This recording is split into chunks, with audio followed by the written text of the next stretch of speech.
Right අයිබෝවන් 10 වසර දරුවන්ගේ MCQ පේපර් එක අපි අද කතා කරමු. පළවෙනි ප්‍රශ්නේ දත්ත සැකසීමකට උදාහරණයක් වන්නේ අපිට 10 වසරේ පළවෙනි පාඩමේ තිබුණා දත්තයක් සැකසලා තොරතුරක් බවට පත් කරනවා. අපෙන් එතකොට මේ අහන්නේ මේ තොරතුරක් කියන්නේ මොකද්ද? නැත්නම් දත්ත සැකසීමකට උදාහරණයක් වන්නේ.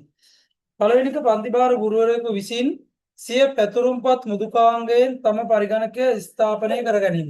ඒ කියන්නේ software එක install කර ගන්නවා කියන එක කියන්නේ. මේ software එකක් install කරනවා කියන එක සැකසීමක් නෙමෙයි. ඔහු විසින් තම පන්තියේ සිසුන්ගේ නම් හා ලකුණු එම මෘදුකාංගයේ වෙත ලබා දී. ඒ කියන්නේ විද්‍යුත් පැතුරුම්පත් මෘදුකාංගයට නමයි ලකුණුයි දෙනවලු. සැකසීමක් තියනවද? නෑ. නමයි ලකුණු දෙනව විතරයි. 3 එම මෘදුකාංගයේ භාවිතයෙන් එකතුව හා සාමාන්‍ය ගණනය. අන්න ලකුණු ටික එකතු කරලා එකතුව ගණනය කරනවා. ලකුණු ටික එකතු කරලා සාමාන්‍ය ගණනය කරනවා. අන්න එහෙනම් අන්න සැකසීමකට උදාහරණයක්. එහෙනම් ප්‍රශ්න අංක 1 පිළිතුර අංකය 3. ප්‍රශ්න අංක 2 දත්තයක් හා තොරතුරක් පිළිවෙලින් දැක්වෙන පිළිතුර වන්නේ. දත්තයක් කියන්නේ සැකසීමකට ලක් නොවූ දෙයක්. තොරතුරක් කියන්නේ ඒ දත්ත සැකසීමෙන් ගත්ත දෙයක්. හරි. ශිෂ්‍යයෙකු වාර විභාගයකදී විෂයන් වලට ලබාගත් ලකුණු වල එකතුව හා එක් විෂය ලකුණු. දැන් මේකේ උත්තරේ හරියන්න වෙන්නේ දත්තය හා තොරතුරු පිළිවෙලින් තියෙනවා. පළවෙනියට එහෙනම් තියෙන්න ඕන මොකද්ද? දත්ත. දෙවෙනියට තියෙන්න ඕන තොරතුරු. හැබැයි මේක මාරු වෙලා තියෙන්නේ. පළවෙනියට තියෙන තොරතුරු දෙවෙනියට තියෙන්නේ දත්ත. දෙවෙනි එක. පවුලක සමාජිකයින් පවුල ලෙස එකටගෙන දැක්වීම හා පවුලේ සමාජිකයින් වෙන වෙනම දැක්වීම. ඒත් අර කතන්දරේමයි. මොකද්ද? ඉස්සර වෙලා තොරතුරු ඇවිල්ලා දෙවෙනියට தත්ත්වය ඇවිල්ලා. තුන්වෙනි එක සුළඟේ වේගය, ආර්ද්‍රතාවය, චන්ද්‍රිකා ඡායාරූපවල පිහිටීම හා කාල ගුණ වාර්තාව. අර ඔක්කොගෙම තොරතුරු අරගෙන තමයි මොකද්ද හදන්නේ? කාල ගුණ වාර්තාව හදන්නේ. එහෙනම් දෙවෙනි ප්‍රශ්නය පිළිතුර අංක 3. තුන්වෙනි ප්‍රශ්නේ ශිෂ්‍යයෙකු විභාග දෙපාර්තමේන්තුවේ වෙබ් අඩවියට පිවිස තම විභාග ප්‍රතිඵල බලා ගනී. මෙය කුමන ඊරාජ්‍ය සේවාවක්ද? ශිෂ්‍යයින්ට කියලා වෙනම සේවාවක් නැහැ. අපි ඔක්කොම ලංකාවේ කවුද? පුරවැසියෝ. එහෙනම් අපිට ලැබෙන සේවාවක් තමයි ශිෂ්‍යයින්ට ලැබෙන්නේ. එහෙනම් මොකද්ද? G2C government to citizen. පිළිතුර අංක 1. ප්‍රශ්න අංක 4 සෞඛ්‍ය ශාස්ත්‍රයේදී රෝග විනිශ්චය සඳහා යොදා ගන්නා ස්කෑන් පරීක්ෂණ කිහිපයක් පහත දැක්වේ. ඒවායේ නිවැරදිව ගලපන්න. මම ලියන්නම්කො මෙහෙම A B C D. අනිත් පැත්තේ තියෙනවා 1 2 3 4. බලමු. CAT computerized axial thermography machine මොකද්ද? ශරීර අභ්‍යන්තර කොටස් වල ත්‍රිමාන ඡායාරූප. එහෙනම් ඒට 2. B ECG හෘද ස්පන්දනය ප්‍රස්ථාරිකව කඩදාසියක පෙන්වීම. බීට 1. C EEG මොළයේ ක්‍රියාකාරීත්වය රූපවාහිනී තිරයක පෙන්වයි. සීට 4. D MRI මොකද්ද? ශරීර අභ්‍යන්තර කොටස් වල සවිස්තරාත්මක ඡායාරූප. එතකොට මෙන්න මෙහෙම පිළිතුරක් තියෙනවා. පිළිතුර අංක 1 4ට 1. පස්වෙනි ප්‍රශ්නේ ඉතා විශාල ප්‍රමාණයේ අනුකලිත පරිපත භාවිතයට ගත් පරිගණක පරම්පරාව. පළමු පරම්පරාව රික්තක නල, දෙවන පරම්පරාව ට්‍රාන්සිස්ටර්, තුන්වෙනි පරම්පරාව අනුකලිත පරිපත. ඊළඟට ඉතා විශාල ප්‍රමාණයේ අනුකලිත පරිපත සිව්වන පරම්පරාව. එනම් හතරට සොරි පස්වෙන් ප්‍රශ්නයට පිළිතුර අංක 4 සිව්වන පරම්පරාව. 6 වෙනි ප්‍රශ්නේ කර්මාන්ත කටයුතු සඳහා රොබෝ තාක්ෂණය යොදා ගැනීමේ වාසියක් නොවන්නේ රොබෝ තාක්ෂණය යොදා ගැනීමේ වාසියක් නොවන්නේ මොකක්ද කියලා අපෙන් අහන්නේ. right රොබෝ තාක්ෂණය ගන්න නැති වාසියක් බලමු. පැය 24ම සේවය වාසියක්. භාණ්ඩ ඒක නිෂ්පාදන පිරිවැය අවම වීම වාසියක්. ඉහළ කාර්යක්ෂමතාවය වාසියක්. අන්න දෙවැනි එක ඉහළ මූලික පිරිවැයක්. ඔව් මූලික පිරිවැය වැඩි. නමුත් ඒක වාසියක් නෙවෙයි. එහෙනම් ඒක අවාසියක්. පිළිතුර අංක 2 7 වෙනි ප්‍රශ්නේ. ප්‍රශ්න අංක 7 ඊළඟ පිටුවේ තියෙන්නේ.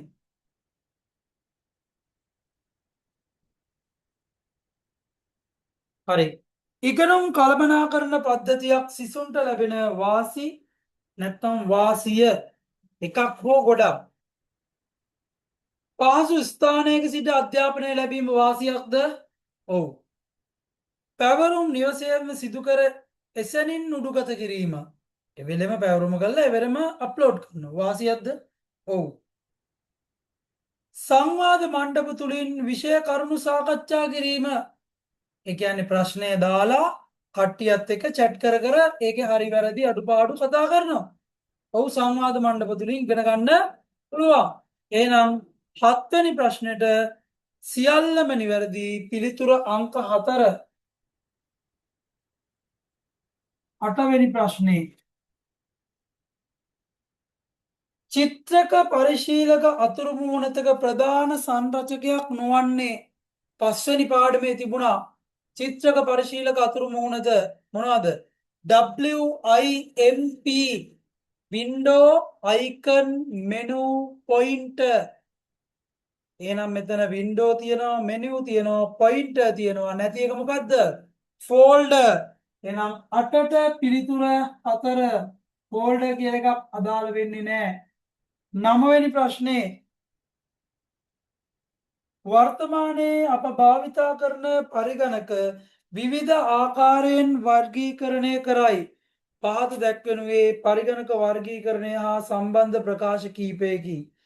A පරිශීලකින් විශාල ප්‍රමාණයක් විශාල පර්යන්ත ප්‍රමාණයක් භාවිතා කරමින් එක් පරිගණකයට සම්බන්ධ වෙමින් දත්ත හා තොරතුරු සුවමාරු කර ගැනීම මහා පරිගණක තුල තාක්ෂණයේ දැකිය හැක.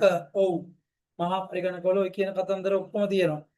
B විද්‍යාත්මක හා ඉංජිනේරු කටයුතු වැනි සංකීර්ණ කටයුතු වලදී යොදා ගන්නා ශුද්‍ර පරිගණක ප්‍රමාණය බලයෙන් මිලෙන් වැඩි.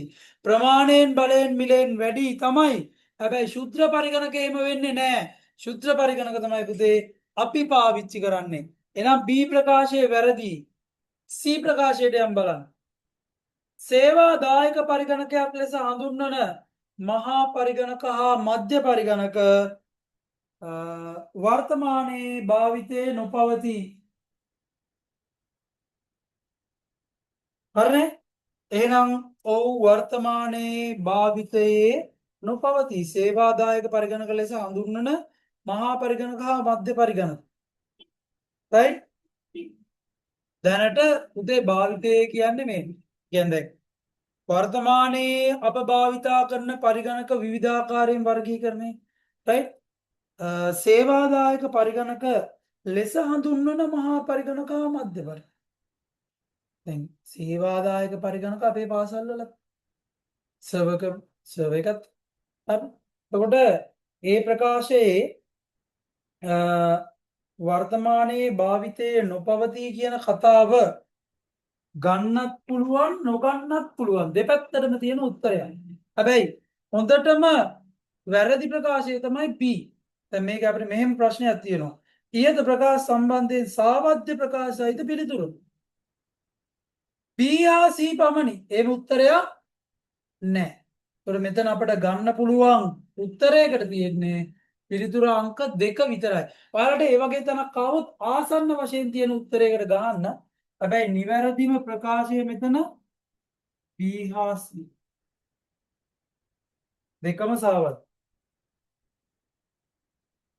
10 පරිගණක ආදාන උපාංග අතර දැක්වීමේ උපාංග පමණක් අඩංගු පිළිතුර පොයින්ටින් ඩිවයිස් විතරයි. මොනාද? පළවෙනි එක මූසිකය ආලෝක පෑන මෙහෙයුම් යටිය. ඒක හරි. ස්පර්ශක සංවේදී තිරය ආලෝක පෑන යතුරු පුවරුව දැක්වීම උපාංගයක්ද යතුරු පුවරුව? නෑ. මූසිකය තීරුකේත කියවනේ දැක්වීමේ උපාංගයක් නෙවෙයි තීරුකේත කියවනේ.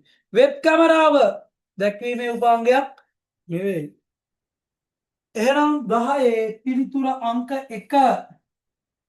10ට පිළිතුර අංක 1 ගන්න තියෙන්නේ.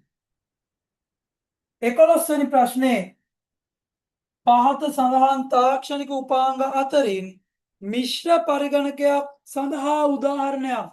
මිශ්‍ර කියන්නේ පුතේ මොනවාද? ඇනලොග් ඩිජිටල් නැත්නම් අංකිත සහ ප්‍රතිසම කියන ආකාර දෙකම වැඩ කරන ඒවා. බලමු. ෆැක්ස් යන්ත්‍රය, ECG යන්ත්‍රය, ATM යන්ත්‍රය, CDMA යන්ත්‍රය. මේක අපේ සිලබස් එකේ තියෙන ඒවායින් පිළිතුර වෙන්නේ පිළිතුර අංක 2. හැබැයි මෙන්න මෙහෙම දෙයක් තියෙනවා. ඔය ෆැක්ස් මැෂින් එකට එන ආදාන ප්‍රතිදාන කියන දෙකමක් වැඩ කරනවා. හැබැයි ඒක මිශ්‍ර නෙවෙයි. හරි? ෆැක්ස් මැෂින් එක කියන එක ආදාන ප්‍රතිදාන දෙපැත්තම වැඩ කරන උපාංගයක්. හැබැයි ඒක මිශ්‍ර නෙවෙයි. සමහර අය මේකට මිශ්‍ර කියලා කියනවා. ඒක මිශ්‍ර කතාවක් නෙවෙයි තියෙන්නේ. ඒක අර ඔයාලට මතක නම් ඉගෙනුවා මං පූර්ණ ද්විපද, අර්ධ ද්විපද, ද්විපද කියලා. ආන්න එතන ද්විපද, අර්ධ ද්විපද දෙපැත්තට වැඩ කරන එකක් තමයි ෆැක්ස් මැෂින් එක. හරි. 11ට 2. 12 පහත සඳහන් ඡේදයේ හිස්තැනෙහි අංකයට ගැලපෙන පදය පිළිවෙලින් අඩංගු වර්ණය තෝරන්න. ආදානය කරනු ලබන දත්ත සහ තොරතුරු පළමුව පරිගණකයට දත්තයක් හා තොරතුරක් ආදානය කරාම ඉස්සෙල්ලාම යන්නේ පාටද? පළවෙනියටම යන්නේ RAM එකට. නැත්නම් සසම්භාවී පිවිසුම් මතකයට. පසුව එහි තාල්කාලිකව ගබඩා කර තබා ගැනීමෙන් සැකසීම සඳහා කොහෙද යන්නේ? මධ්‍ය සැකසුම් ඒකකයට යනවා. සෙන්ට්‍රල් ප්‍රොසෙසින් යුනිට් එකට යනවා. සැකසීමෙන් පසු ඒවා නැවතත් ප්‍රධාන මතකයට ඇවිල්ලා තමයි ප්‍රතිදාන උපාංගවලට යන්නේ. එහෙනම් ඔන්න ඔය ටික පිළිවෙලට තියෙනවා පිළිතුර අංක 2. 12 පිළිතුර අංක 2 13 පහත සඳහන් පිළිතුරු අතරින් ජාලකරණයේ වාසියක් නොවන්නේ ජාලකරණයේ වාසියක් නොවන්නේ සීමිත සම්පත් පොදුවේ පරිහරණය වාසියක් දත්ත හා තොරතුරු ජාල තුළ හුවමාරු කර ගැනීම වාසියක් දත්ත සඳහා අඩු ආරක්ෂාව අවාසියක් සේවා යෝජිත පරිගණකයට අවසරලත් සේවාලාභීන් පමණක් සම්බන්ධ වීම වාසියක්. එහෙනම් අවාසියකට තියෙන්නේ දත්තවලට අඩු ආරක්ෂාව. 13 පිළිතුර අංක 3. 14 පරිගණක පද්ධතියක් සැලකූ විට එහි ද්විතීක ආචයනය සම්බන්ධයෙන් නිවැරදි වන්නේ පහත සඳහන් කවර පිළිතුරද? ගොඩක් වෙලාවට අපි පරිගණකයේ ද්විතීක ආචයනය කියන්නේ මොකද්ද? දෘඪ තැටිය හાર્ඩ් ඩිස්ක් එකට. එය මධ්‍ය සැකසුම් ඒකක මතකය ලෙසින් හඳුන්වන ස්ථිර මතකයකි. ඒක ස්ථිර මතකයක් තමයි. හැබැයි ඒක මධ්‍ය සැකසුම් ඒකක මතකයක්ද? නැත. එනම් ඒ ප්‍රකාශය වැරදි. චුම්බක මාධ්‍ය උපක්‍රම ද්විතීක ආචයනය සඳහා යොදාගත හැක.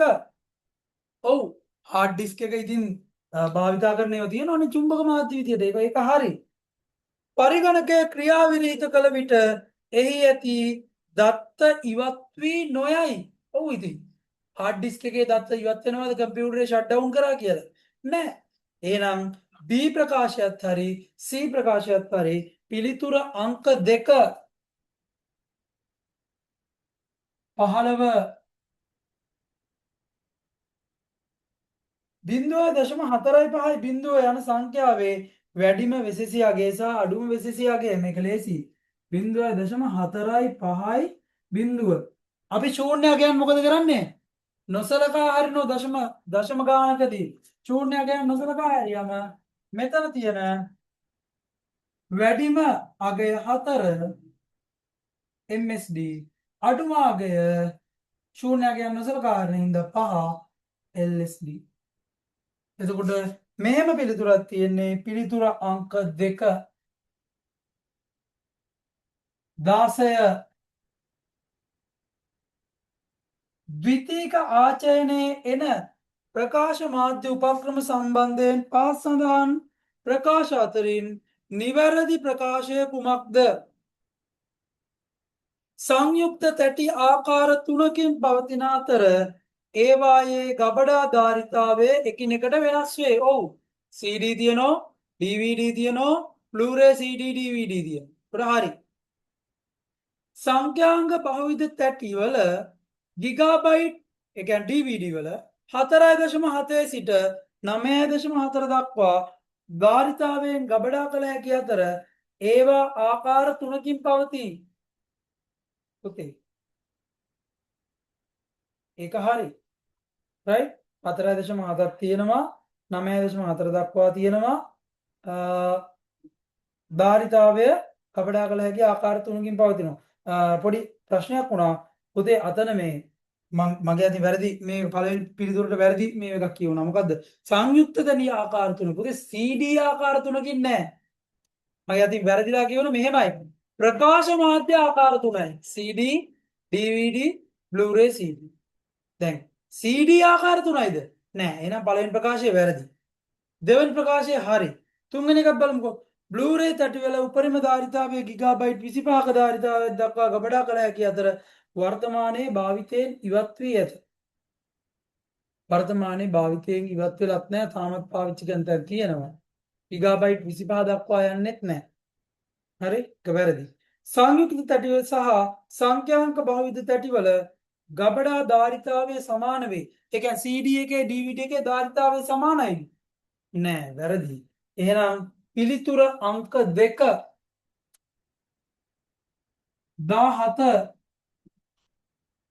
17 වෙනි ප්‍රශ්නේ පරිගණක ජාලකරණයේදී යොදා ගන්නා මාර්ගකය නැත්නම් රවුටර් එක කාර්ය හොඳින් විදහා දක්වන්නේ. ඒ කියන්නේ රවුටර් එකේ කාර්ය හොඳින් පෙන්වන පිළිතුර පරිගණක දෙකක් හෝ ඊට වැඩි ප්‍රමාණයක් සම්බන්ධතාවය යොදා ගැනීමට යොදා ගනී.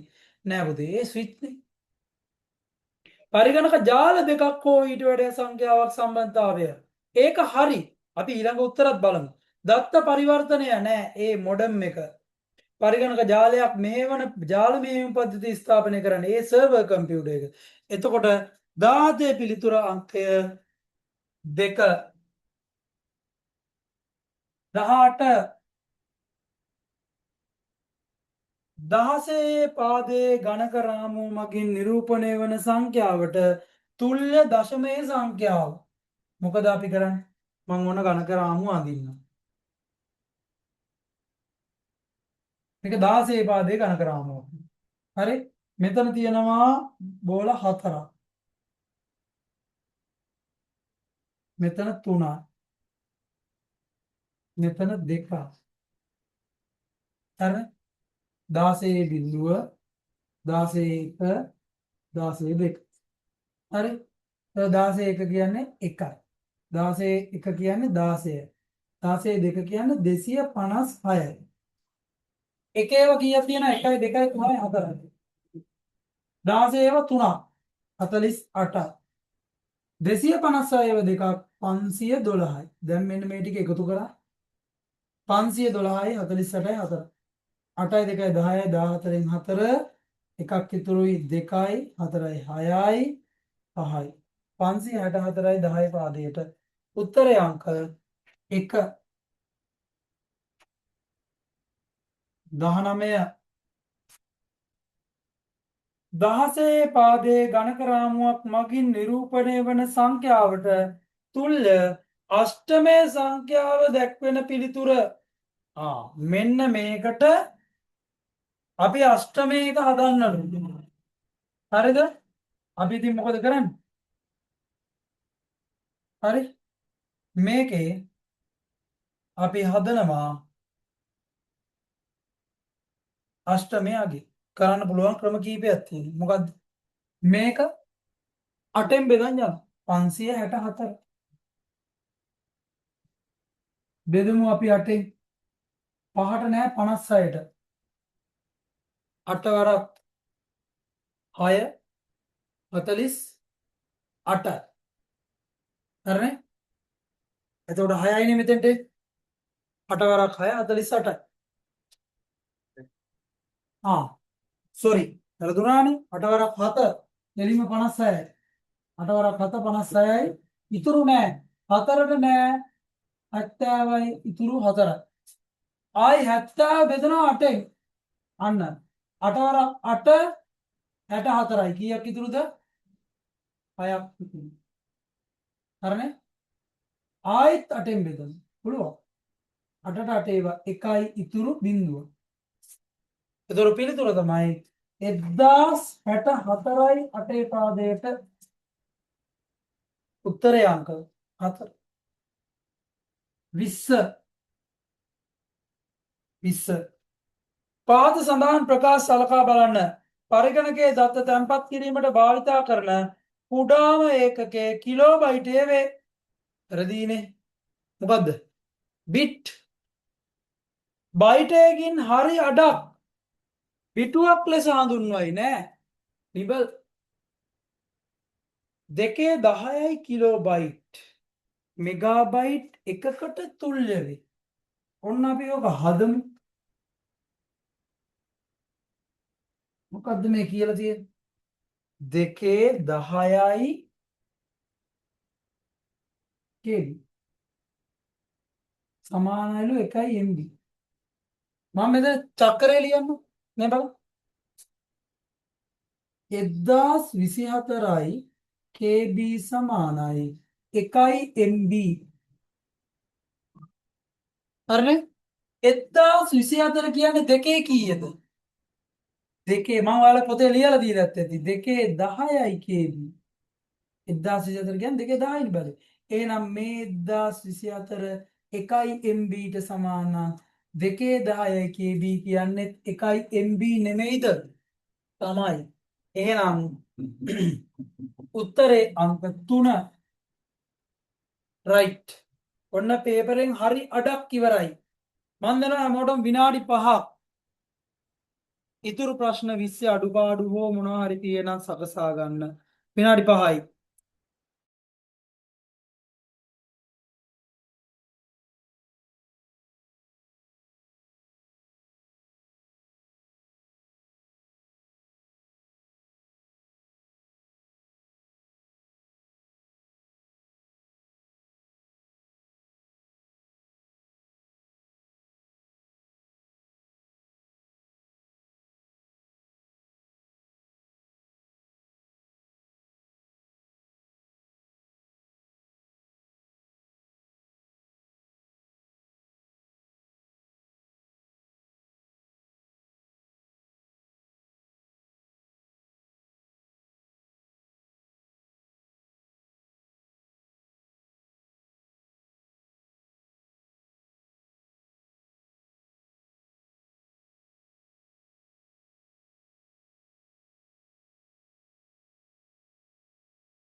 right අපි ඉදිරි ප්‍රශ්න ටික බලමු 21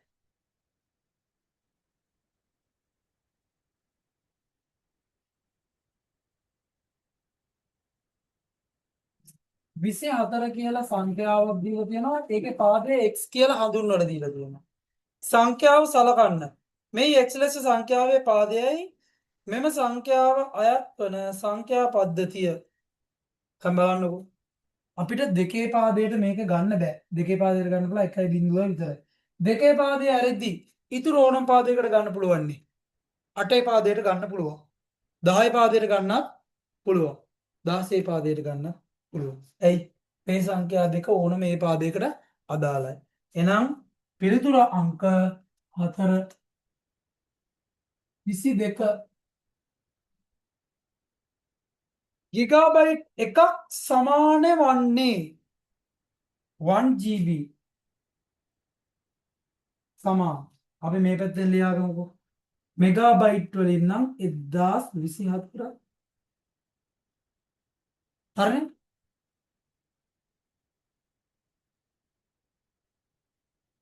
කිලෝබයිට් 1024කට නෑනේ මේ බලන්න 1024යි KB සමාන වෙන්නේ 1යි MB වලට මෙගාබයිට් එකකට. ඒතර පළවෙනි එක වැරදි. B ප්‍රකාශය 1024යි මෙගාබයිට් වලට. ඒක හරි. B ප්‍රකාශය හරි. C 210යි මෙගාබයිට් වලට. අපි බලමු.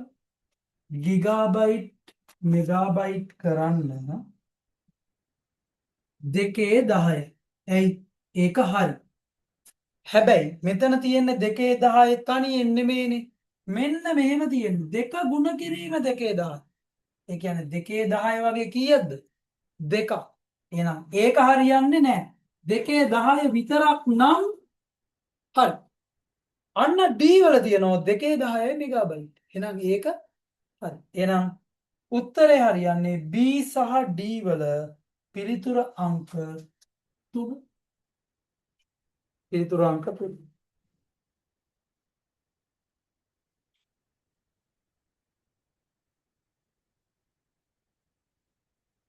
විසි හතර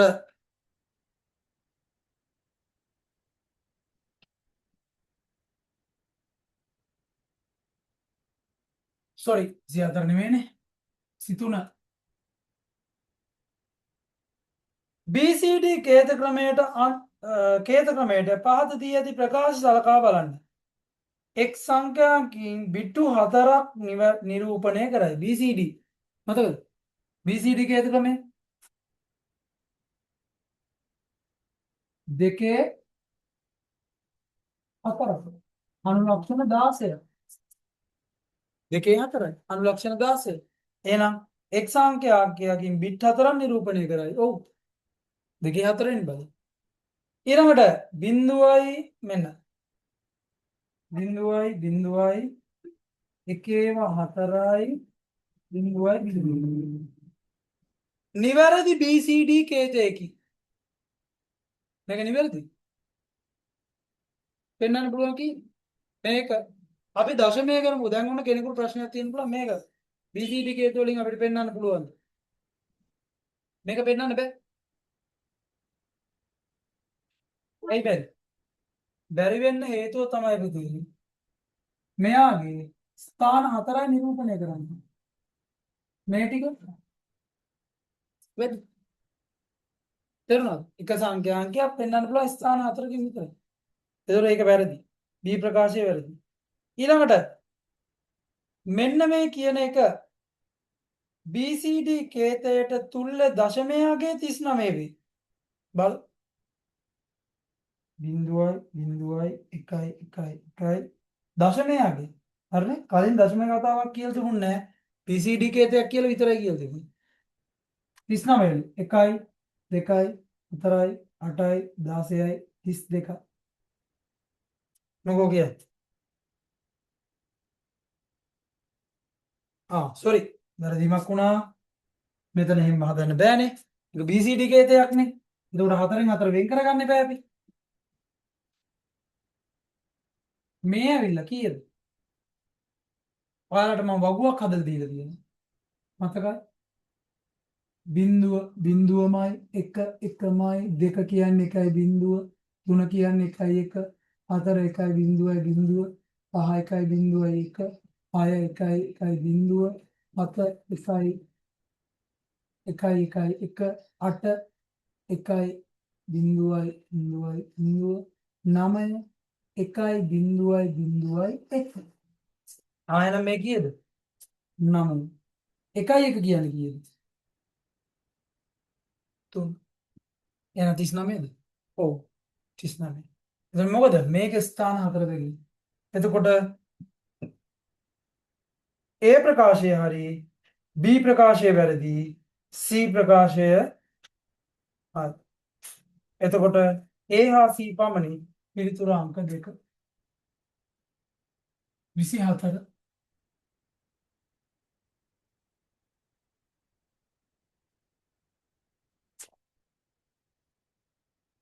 logic gates පහත දැක්වෙන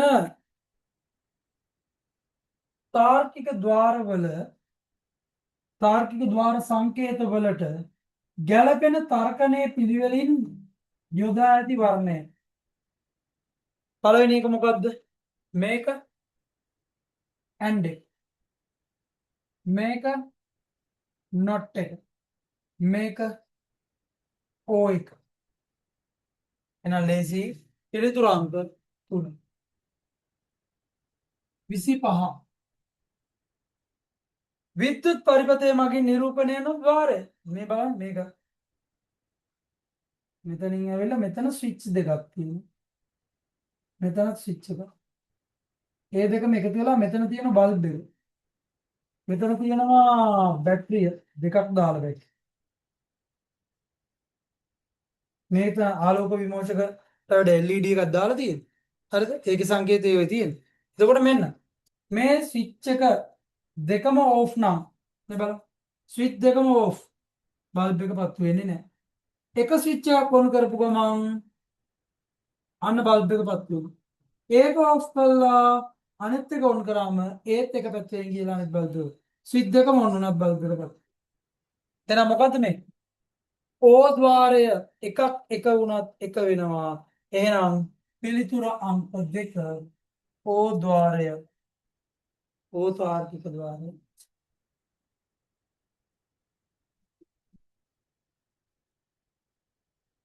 26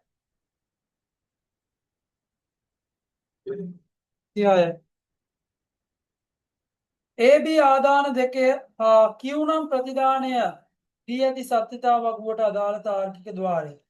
දැන් මේ තාර්කික ద్వාරයේ සත්‍යතාව වගුව බැලුව බැලමට අපිට තේරෙනවා අපිට මේව සත්‍යතාව වගුව මූලික ద్వාරවල නැහැ. එහෙනම් මම මූලික ద్వාරවල තියෙන සත්‍යතාව වගු දෙක අඳින්නම්. එකක් O. O ద్వාරය මෙහෙමයි එන්නේ. AB බිඳුවයි බිඳුවයි මෙතන A ධන B බිඳුවයි එකයි එකයි බිඳුවයි එකයි එකයි අනිත් එක and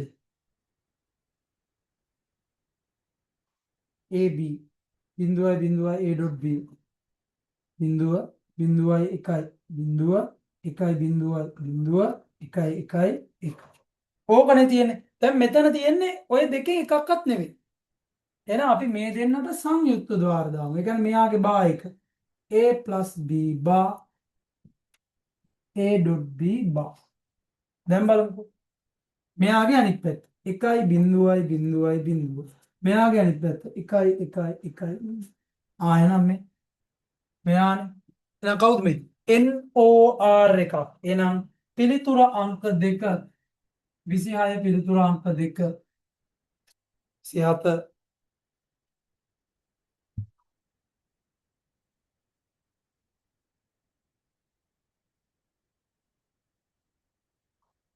පහත සඳහන් තාර්කික ద్వාරයේ ප්‍රතිදානය බිඳුව වීමට නම් x සහ y ආදාන කළ යුතු අගයන් මම ඉස්සෙල්ලා පරිපථය අඳිනවා.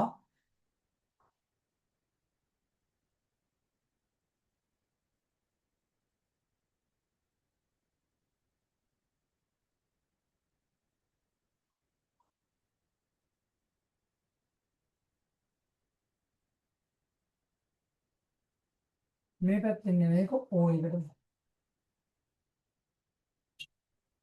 මෙතන y. දැන් බලමු අපි. අපිට කියනවා ප්‍රතිදානය බිඳුව වීමට නම්. හරි? අපි ආපස්සේ ඉඳන් එනවා. මෙන්න මෙතන බිඳුව වෙන්න ඕන. තාර්කික ద్వාරයේ ප්‍රතිදානය බිඳුව වීමට නම්. මෙතන කොහොමද වෙන්න ඕන? අපි ආපස්සට එමුකෝ. දැන් මෙතන O එකක් තියෙනවා. ඔයා දන්නවා O එකේ බිඳුව වෙන්න ඕන නම් අග්‍ර දෙක මොකෝ වෙන්න ඕන? බිඳුව විය යුතුයි. එක අග්‍රයක් හරි එක වුණු ගම මොකෝ වෙන්නේ? එකක් ප්‍රතිදාන කරනවා. එහෙනම් මෙතනත් බිඳුවයි මෙතනත් බිඳුවයි. එතකොට y කීයද කෙලින්ම? y කීයද? බිඳුවයි. ආයෙන x පැත්ත හදමු. මෙතන තියෙනවා බිඳුව. ඇන්ඩ් එකේ බිඳුව වෙන්න පුළුවන් අවස්ථා කීපයක් තියෙනවා. මොකක්ද? මේ අග්‍ර දෙකම බිඳුව වෙන්න පුළුවන්. මේ අග්‍ර දෙකෙන් එකක් බිඳුව වෙලා අනිත් එක්කෙනා එක වෙන්නත් පුළුවන්. අනිත් එක්කෙනා එක වෙලා අනිත් එක්කෙනා බිඳුව වෙන්නත් පුළුවන්. හැබැයි පොඩි අවුලක් තියෙනවා. මොකද්ද? මේ එකම තැනින් තමයි මේ දෙන්නම ගිහින් තියෙන්නේ. තේරුණේ? වෙන වෙනම නෙමෙයි. මේ xම තමයි ආයි බෙදලා ගිහින් තියෙන්නේ. එතකොට මෙතන බිඳුව වුණොත් මෙතන බිඳුව වෙන්න බෑනේ. එහෙනම් අපි මේව හදමු. මෙන්න බලන්න. මම මෙතෙන්ට දාන්නම් බිඳුව. බිඳුව දැම්මොත් මොකෝ වෙන්නේ? මෙතන බිඳුවයි මෙතන එකයි. හරි? ඒත් මෙතන බිඳුව වෙනවද නැද්ද? බිඳුව වෙනවා. අපි මෙතෙන්ට එක දාමු. මෙතන එකයි මෙතන බිඳුවයි. ඒත් මෙතන බිඳුව වෙනවද නැද්ද? වෙනවා. එහෙනම් x ට එක හෝ බිඳුව දෙකෙන් ඕනම දෙයක් අවුලක් නැහැ. හැබැයි y ට අනිවාර්යෙන් මොකද වෙන්න ඕන? බිඳුව විතරයි. එහෙනම් මෙතෙන්දී දීපු පිළිතුරු වල නම් දැන් අනිවාර්යෙන් y බිඳුව වෙන්න එපා. බලන්න y බිඳුව කියලා දීලා තියෙන පිළිතුරක් තියෙන කොතනද? තුන්වෙනි එකේ විතරයි. නේද? තුන්වෙනි එකේ විතරයි. අනිත් දෙකේම y කීය කියලා දීලා තියෙන්නේ. එකයි කියලානේ. එහෙනම් ඒ ඔක්කොම වර්ධිනවා. එහෙනම් අපිට ගන්න වෙන්නේ පිළිතුර කීයද? 27 පිළිතුර අංක 3. ඇයි? කලින් දෙකේම පිළිතුර. දැන් ඉහත පිළිතුරු තුනම නිවැරදි කියන්න පුළුවන්ද? ඒකත් බෑනේ. එහෙනම් ගන්න තියෙන එකම උත්තරේ පිළිතුර අංක 3.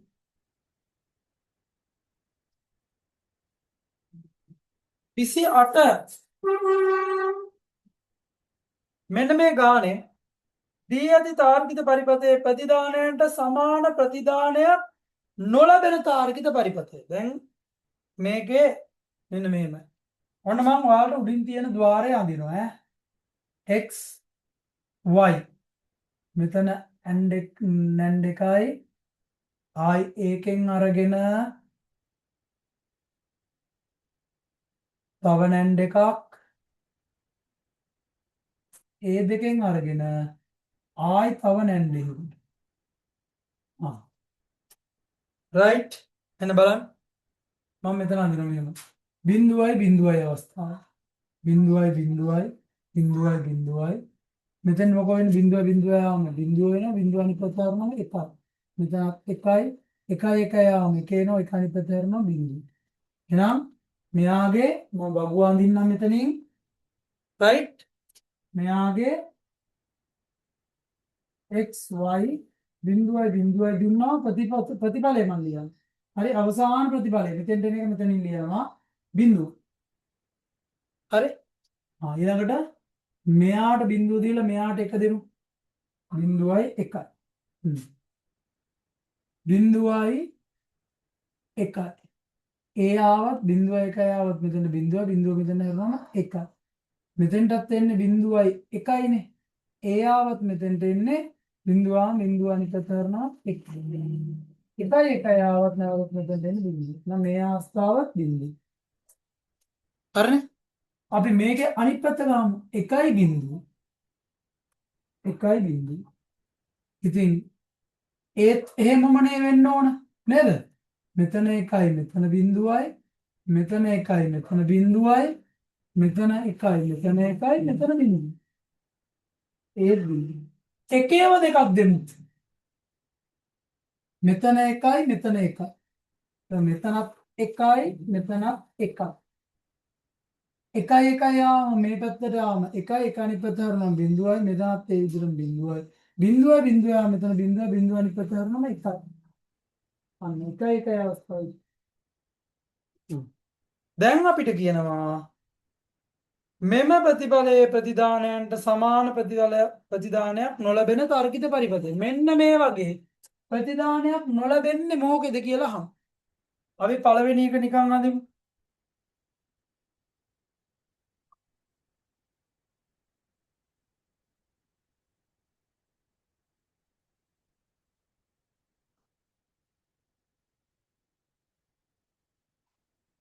මෙන්න බිඳුවයි බිඳුව බිඳුවයි මෙතන බිඳුව මෙතන තියෙන එකයි ආදාන අඩු එක ගානනේ පුතේ. ඒතකොට මෙයාට අවස්ථා හතරක් දෙන්න බෑ. හරිනේ? අවස්ථා හතරක් දෙන්න පුළුවන්. අපි මෙහෙම ගමුකෝ. දැන් හරි. ආගේ පිළිවෙලටම ගමුකෝ කවන්නේ. බිඳුවයි එකයි. මෙතෙන්ට આવොත් බිඳුවයි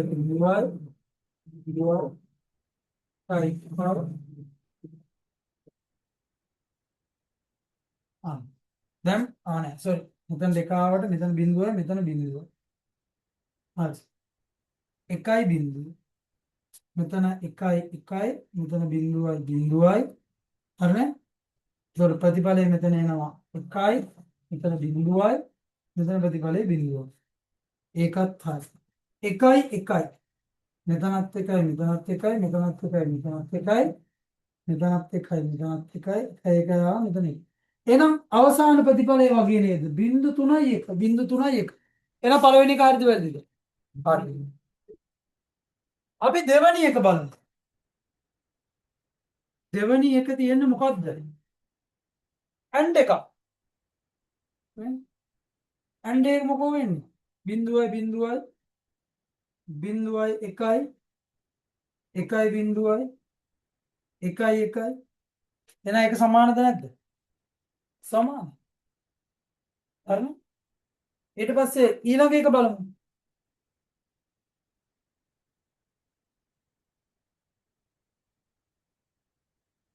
එක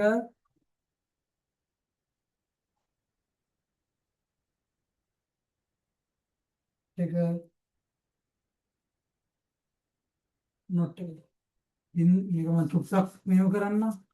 බිඳුවයි එකයි අනිත් පැත්ත කරනවා බිඳුවයි එකයි. මෙතන එකයි මෙතන බිඳුවයි එකයවම එක අනිත් පැත්ත කරනවා බිඳුව. එකයි බිඳුවයි. මෙතන බිඳුවයි මෙතන එකයි එකක් වෙනවා එක අනිත් පැත්ත කරනවා බිඳුවයි. එකයි මෙතන බිඳුවයි මෙතන බිඳුවයි දෙකම. එතකොට අවසාන ප්‍රතිඵලයට නැවතත් සමානයි. එහෙනම් තුන්වෙනි එකත් සමානයි. හතරවෙනි එක බලමු. හතරවෙනි එක චූටි වෙනසයි කරලා තියෙන්නේ. හතරවෙනි එකේදී මෙන්න මෙතන වෙනස් කළා. මොකද්ද? නැන්ඩ් එක වෙනුවට නෝ එක වෙනුවට නැන්ඩ් එකක් දානවා. බලමු. බිඳුවයි එකයි එක මෙතෙන්ට ආවම එක වෙනවා එක අනිත් පැත්ත හරනම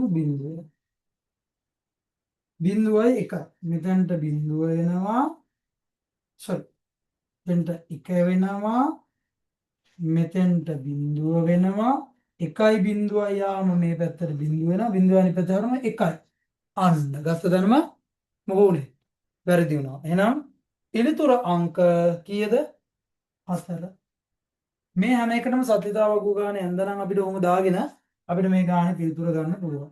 නම් පිළිතුර අංක 7. නිවැරදිම පිළිතුර ගන්න පුළුවන් අපිට කිසිම ගැටලුවක් නැහැ. සත්‍යතාවක් වගේ දාගෙන හදන්න.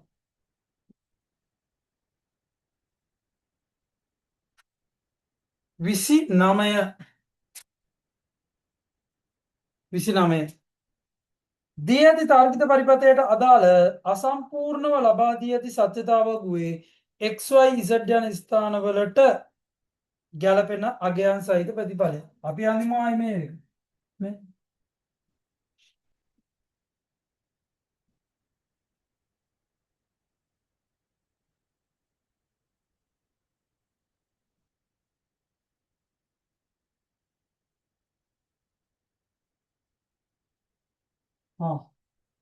අර පිළිවෙලටමනේ තියෙන්නේ. බිඳුවයි බිඳුවයි බිඳුවයි එකයි එකයි බිඳුවයි එකයි එකයි. හරිනේ? අර පිළිවෙලමයි තියෙන්නේ. බලමු. බිඳුවයි බිඳුව આવොත් බිඳුවයි.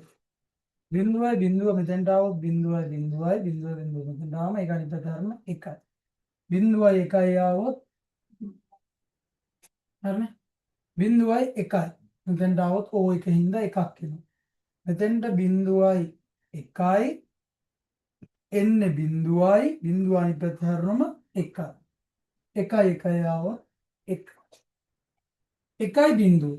මෙතන එකයි බිඳුව આવත් මෙතන එකයි එකයි බිඳුව. ඒ ආවත් මෙතන බිඳුව වෙලා බිඳුව අනිත් පැත්ත හැරුණම එකයි එකයි එකයි આવොත් එක. එකයි එකයි. මෙතන කොහොමත් එකයි මෙතන එකයි එකයි આવොත් එක වෙනවා. එක අනිත් පැත්ත හැරුණම බිඳුව. එකයි බිඳුව ආපුවම ආයි බිඳුව. අන්න එතකොට ප්‍රතිඵල පිළිවෙලින් xy xy කියන්නේ x මෙයා y මෙයා. හරිද? එහෙනම් x එකයි y එකයි. හරිද? x එකයි y එකයි z තියෙනවනේ z බිඳුව. x එකයි y එකයි z බිඳුවයි. පිළිතුරාංක 7 30. මේයුම් පද්ධති වලට පමණක් උදාහරණය Windows 10 Ubuntu Linux පළවෙනි එක හරි H දෙවෙනි එකේ ඒක ඇවිල්ලා යෙදුණු මුදුකාංගයක් 3 Access යෙදුණු මුදුකාංගයක් 4 Excel යෙදුණු මුදුකාංගයක් 30 උත්තරය අංක 1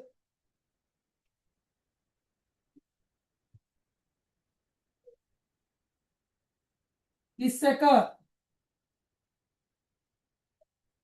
31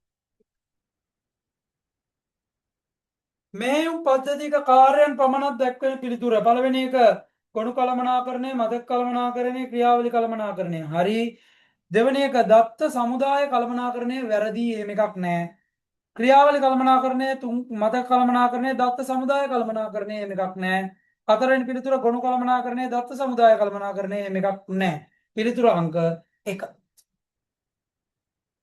32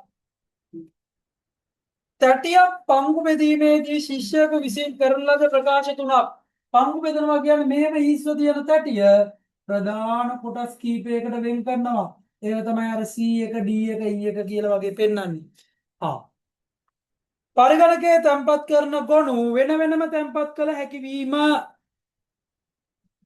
ඔව් අපිට මේකේ ඩේටා වෙන් කරලා ගබඩා කරන්න පුළුවන් පංගු බෙදුවොත් පරිගණකයේ මෙහෙයුම් පද්ධති එකකට වඩා ස්ථාපනය කරන්න පුළුවන් Windows Linux දෙකම දාන්න පුළුවන් මෙහෙයුම් පද්ධතියේ අවශ්‍යතාවයන් සඳහා ABC තුනම හරි පිළිතුර අංක 4 වදන් සැකසුම් මුදුකාංගයේ භාවිතයෙන් සකස් කරන ලද ලේඛනයක් අනවසර ප්‍රවේශයෙන් ආරක්ෂා කර ගැනීම සඳහා එම මෘදුකාංගයේ මගින් සපයා ඇති පහසුකමක් නිවැරදිව දැක්වෙන පිළිතුර මුරපදයක් පාවිච්චි කරන්න පුළුවන් ඒක හරි තැපැල් මුසුව මේල් මර්ජ් කියන්නේ පුතේ එකම ලිපිය එක අපි හිතමු ආයතනයක සේවකයෝ 100ක් ඉන්නවා 100 දෙනාටම එකම ලිපිය ලොක්කට යවන්න ඕන අන්න එතකොට වෙනස් වෙන්නේ මොකද්ද හැමෝගෙම ඇඩ්‍රස් එක විතරයිනේ එකම ලිපියනේ යවන්නේ අන්න ඒ වගේ වෙලාවට විශාල ප්‍රමාණයකට එකම ලිපිය යැවීම සඳහා භාවිතා කරන පහසුකම තමයි මොකද්ද තැපැල් මුසුව මේල් මර්ජ් ශබ්ද නිදිය භාවිතය ශබ්ද නිදිය ඔයාලට කියලා දුන්නා ට්‍රෙෂර් මොකද්ද ශබ්ද නිදියෙන් කරන්නේ යම්කිසි වචනයකට සමාන තේරුම සහිත තවත් වචන ලේඛනය සුරකීම සේව් කිරීමෙන් එතකොට තැපැල් මුසුවෙනුත් බෑ ශබ්ද නිදියනුත් බෑ ලේඛනය සුරකීමනුත් බෑ මුරපදර භාවිතයෙන් විතරයි 33ට පිළිතුර 1 34 පරිගණකයේ මූලික ක්‍රියාකාරීත්වයට අවශ්‍ය මූලික ආදාන ප්‍රතිදාන උපදෙස් නැත්නම් බයෝස් තැන්පත් කර ඇති මතකය ලේසි මොකද්ද ROM chip එකක් read only memory 34 2 35 ලේඛනයකට වගුවක් ඇතුළත් කිරීම හා සම්බන්ධ ප්‍රකාශ සලකා බලන්න. අනවශ්‍ය පේලි මකා දැමිය හැකි අතර තීරු මකා දැමීමට බැහැල්ලු. ඒ කියන්නේ අපි ඩොකියුමන්ට් එකකට වගුවක් ඇතුළත් කරොත් වගුවෙක් තියෙන පේලී තීරුයිනේ. මේ අතර තියෙනවා තීරු, මේ අතර තියෙනවා පේලි. කොහොමනේ වගුවක් හැදෙන්නේ? එතකොට අපිට කියනවා අනවශ්‍ය පේලි මකා දමන්න පුළුවන්ලු තීරු මකන්න බැහැ. මේ පැත්තට තියෙන ඒවා විතරයිලු මකන්න පුළුවන්, මේ පැත්තට ඒවා බෑලු නෑ. ඒ පැත්තටම තියෙන ඒවා මකන්න පුළුවන්.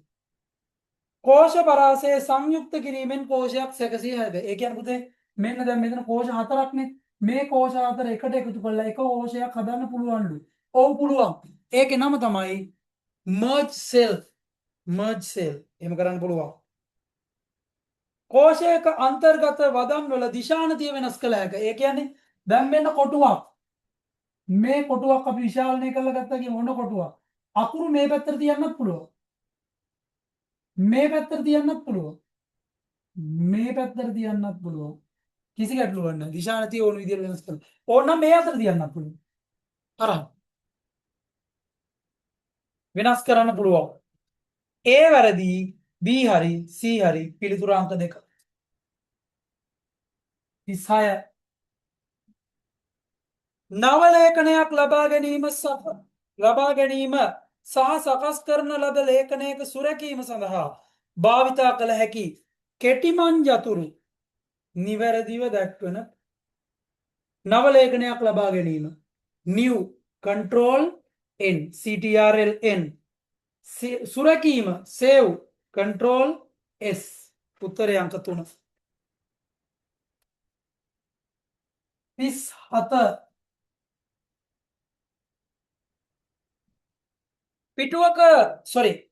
පුවත්පත් සංගරා සකස් කිරීමේදී තීරු සකස් කිරීම සඳහා මෙවලම පළවෙනි එක පේලි සහ ඡේද අතර පරතරය. දෙවෙනි එක ඔන්න මේල් මර්ජ්. මීට චුට්ටකට කලින් මං කිව්වේ තැපැල් මුසුව. ගොඩක් අයට යනවා. තුන්වෙනි එක page size. හතර තමයි columns තීරු. ඒ කියන්නේ අර ඔයාලා දැකලා තියෙනෝනේ පත්තර වල ටයිප් වෙන්නේ මෙහෙමනේ තීරු විදියටනේ. අපි ඔය ටයිප් කරනවා වගේ ඡේද විදියට නෙමෙයි. ඔන්න ඔය විදියට තීරු හදන්න ඕන නම් ඔය හතරවෙනි අයිකන් එකෙන් අදාළ තීරු ගාන දෙන්න ඕනේ. 38 පිටුවක දිශානතිය වෙනස් කිරීම මගින් වදන් සැකසුම් මුදුකාංග භාවිතාකරයකට ලබාගත හැකි පහසුකම් වනුයේ පිටුවක දිශානතිය කියන්නේ මේ පැත්තට නම් ෆෝට්‍රේට් තිරස් සිරස් මේ පැත්තට ලෑන්ස්කේප් තිරස් හරි පිටුවක මාජින් වෙනස් කිරීම වැරදි සිරස් තිරස් ලෙස පාටවල දිශානතිය ඒ කියන්නේ ඒක ඇතුලේ තියෙන අකුරු වල දිශානතිය වෙනස් කරන්නේ පිටුව නෙවෙයිලු නෑ පිටුවයි වෙනස් කොළයේ ප්‍රමාණය නෑ අන්න සිරස් සෝ තිරස් ලෙස පිටුව සැකසීම පිළිතුරු අංක 4 39 වදන් සැකසුම් මුදුකාංගයක මෙන්න මේ සමීකරණය සලකා බලන්න මෙම සමීකරණයේ දෙකේ ඉලක්කම පෙන්වා ඇති ආකාරයට ඉහළට ගන්න ඕනලු එහෙනම් මොකක්ද අයිකන් එක ලේසි තුන්වෙනි අයිකන් එක මොකක්ද සුපර්ස්ක්‍රිප්ට් ඒක CO2 වගේ තැනක ලිව්වොත් දෙකේ ඉලක්කම යටට අන්න හතරවෙනි මෙවලම ඒක සබ්ස්ක්‍රිප්ට්. එතකොට අපේ පිළිතුර 3 40 වදන් සැකසුම් මුදුකාංගයක ඇති මෙනු ශීර්ෂ කීපයක් A තීරුවේද උපමෙනු B තීරුවේද ලයිස්තුගත කර ඇත.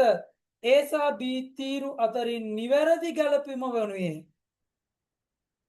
අන්න ඒ කියන්නේ මේකේ තියෙනවා ටැබ් තුනක් ඉන්සර්ට් ටැබ් එක අර වර්ඩ් වල තිබුණු උඩින් tab home tab insert tab page layout tab ඒ වගේ ඉන්සර්ට් ටැබ් එකයි පේජ් ලේඅවුට් ටැබ් එකයි view ටැබ් එකයි දැන් මේ අපෙන් අහන්නේ ඉන්සර්ට් ටැබ් එකේ තියෙන්නේ මොනවද පේජ් ලේඅවුට් ටැබ් එකේ තියෙන්නේ මොනවද view ටැබ් එකේ තියෙන්නේ මොනවද ඉන්සර්ට් ටැබ් එකේ තියෙන්නේ පුතේ table picture chart header footer ඒ කියන්නේ පිටුවට ඇතුළත් කරන දේවල් පේජ් ලේඅවුට් ටැබ් එකේ තියෙන්නේ පිටුවල මොනවද සයිස් එක ඔරියන්ටේෂන් එක මාජින් එක එහෙනම් A2 ට B3 A1 ට B1 A3 view වල තියෙන්නේ page print layout outline zoom එහෙනම් පිළිතුරාංක 1 පිළිතුරාංක 1 ඔන්න ප්‍රශ්න 40ම අපි කතා කරලා ඉවරයි right විභාගයට යනකොට මේ දේවල් පොඩ්ඩක් නැවත සැරයක් පේපර් එක